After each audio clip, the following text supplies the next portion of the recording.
নমস্কার বন্ধুরা, গৃহপ্রেমী সমু চ্যানেলে তোমাদের স্বাগত। চলে এসেছি নতুন একটা রূপকথার গল্প নিয়ে। স্ফটিকের বল। গল্পটি ভালো লাগলে অবশ্যই লাইক করুন, কমেন্ট করুন, শেয়ার করুন এবং চ্যানেলে নতুন হয়ে থাকলে সাবস্ক্রাইব করতে ভুলবেন না। চলুন শুরু করা যাক আজকের গল্প, স্ফটিকের বল। এখন যে গল্পটা আমরা শুনব সেটা স্পেনের এক গ্রামের গল্প। বহুকাল আগে দক্ষিণ স্পেনে ছোট্ট এক গ্রাম ছিল। সে গ্রামে লোকজন ছিল ভীষণ আমোদে। তাদের যা ছিল তাই নিয়েই তারা আনন্দে জীবন কাটাতো। গ্রামের বাচ্চা কাচ্চারা সবাই তাদের বাড়ির বাগানের গাছগাছালির ছাওয়ায় প্রাণ ভরে খেলাধুলা করত। নাসির নামে এক রাখাল ছেলে তার মা বাবা আর দাদিমার সাথে ওই গ্রামে কাছেই বাস করত। প্রতিদিন সকালে রাখাল ছেলেটা তার ভেড়া আর ছাগলগুলোকে পাহাড়ের ঢালে ঘাস খাওয়াতে নিয়ে যেত। আবার বিকেলে তাদের নিয়ে গ্রামে ফিরে আসত। রাতে ঘুমানোর সময় নাসিরের দাদিমা তাকে মজার মজার সব গল্প শোনাত। বেশিরভাগ সময় নাসির তারাদের গল্প শুনতে চাইত। দাদিমায়ের মুখে গল্পগুলো শুনতে নাসিরের কি যে ভালো লাগতো। রোজকার মতো একদিন নাসির পোষ্যদের ঘাস খাওয়া দেখতে দেখতে বাঁশি বাজাচ্ছিল। ভারী চমৎকার বাঁশি বাজাতে জানত সে। হঠাৎ বুনো ফুলের ঝোপে পেছনে অদ্ভুত এক আলোর দিকে তার চোখ পড়ল। কৌতূহলী হয়ে যখন সে ঝোপের দিকে গেল, ভীষণ সুন্দর ঝকঝকে এক স্ফটিক বল চোখে পড়ল তার। এত সুন্দর বল সে আগে দেখেনি। স্ফটিক বলটা সাতরঙা রামধনুর মতো কেমন ঝিকমিক করছিল। নাসির খুব আশ্চর্য হয়ে গেল। সাবধানে বলটা তুলে নিয়ে ঘুরিয়ে দেখতে লাগলো। হঠাৎ স্ফটিক বলটা থেকে খুব নিচু গলায় কারো কথা শুনতে পেল নাসির। গলাটা বলছে, তোমার মনের ইচ্ছার কথা আমায় বলতে পারো, আমি পূরণ করব। নাসিরের কিছুতেই বিশ্বাস হচ্ছিল না। সে সত্যি বলটার ভেতর থেকে কারো গলা শুনতে পেয়েছে। কিন্তু যখন সে নিশ্চিত হলো যে সত্যি সে কারো গলা শুনেছে, তখন খানিকটা দিশেহারা হয়ে গেল। তার এত এত ইচ্ছা, সে কিছুতেই ঠিক করে উঠতে পারছিল না কোনটা রেখে কোনটা বলবে।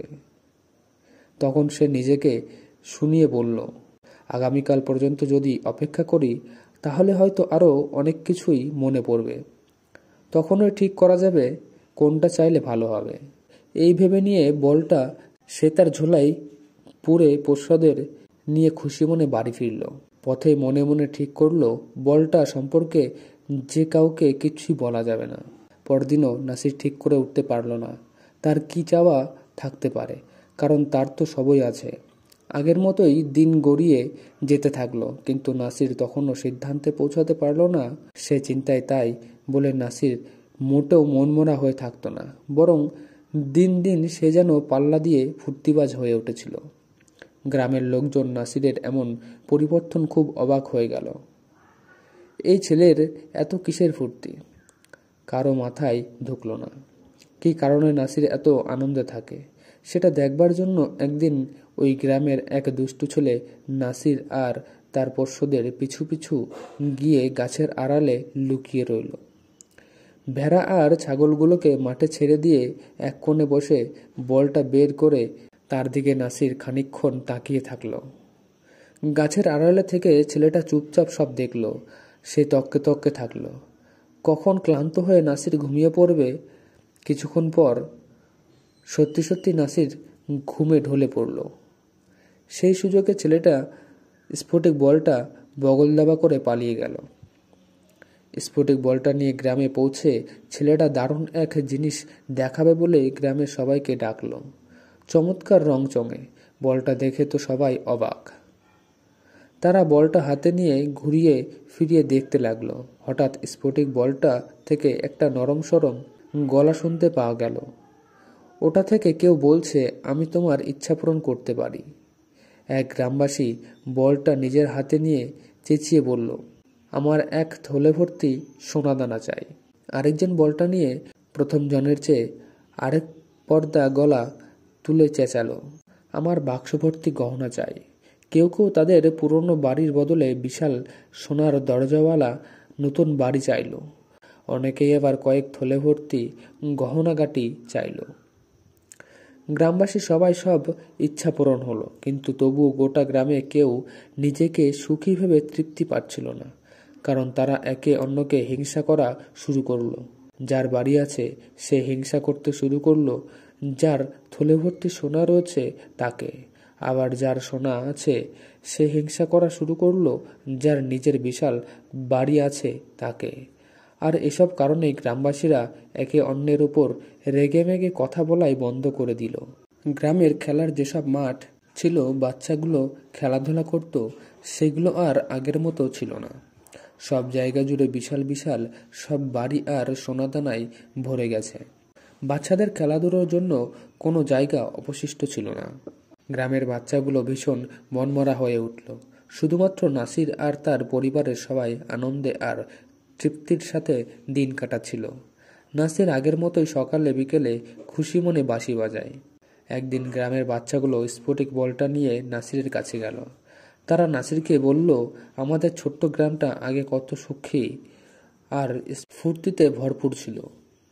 বাচ্চাদের সাথে আসা বাবা মায়েরাও দুঃখী গলায় জানালো, সব দিক থেকে আমরা সবাই খুব অসুখী। জাঁকজমকপূর্ণ বাড়িঘর বা প্রচুর সোনাদানা আমাদের জন্য শুধু কষ্টই বয়ে এনেছে।